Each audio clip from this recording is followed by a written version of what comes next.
আরেক বেটার কাছে গোলামি করার চাইতে নিজে কিছু করার চেষ্টা করো ভাই। নিজে কিছু করলে এটা থেকে ভবিষ্যৎ হইবে। কিন্তু আরেক বেটার কাছে গোলামি করলে হয়তো তুমি 10,000, 15,000, 20,000 টাকা বেতনে চাকরি করলা। এই চাকরি করলা চইলা গেলা এইটুকুই, কোনো ফিউচার হইব না। যদি নিজে কিছু করার চেষ্টা করো, এখান থেকে তোমার ফিউচার লাইফও সুন্দর হইব, টাকাও কামাইতে পারবা, জ্ঞান অর্জন হইব, মোটামুটি অনেক কিছুই ভালো হইব। মানে নিজে কিছু করার চেষ্টা করো, আর এক বেটার গোলামি করার চাইতে। ঠিক আছে, এটা উত্তম যতটুকু মনে করি।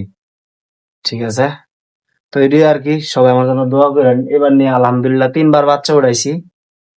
প্রথমবার উঠাইছিলাম 500-র মতো, আলহামদুলিল্লাহ কিছুটা লাভ হয়েছে সর্বপ্রথমবার। পরে উঠাইছি 700, এখান থেকেও কিছুটা লাভ হয়েছে। যেহেতু আমি নতুন, আস্তে আস্তে শুরু করতেছি।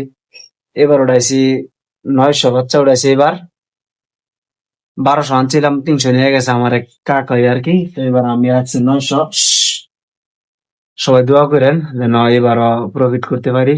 তো এটাই আর কি, মানে এটাই বুঝাতে চাইতেছি যে আরেকবার গোলামি করার চাইতে নিজে কিছু করার চেষ্টা করো, উত্তম হইব। এটা থেকে ফিউচার আছে, যদি জ্ঞান অর্জন করতে পারো, এটা থেকে লাভ আছে। ঠিক আছে, তো এটাই আর কি। সব ভালো থাকেন।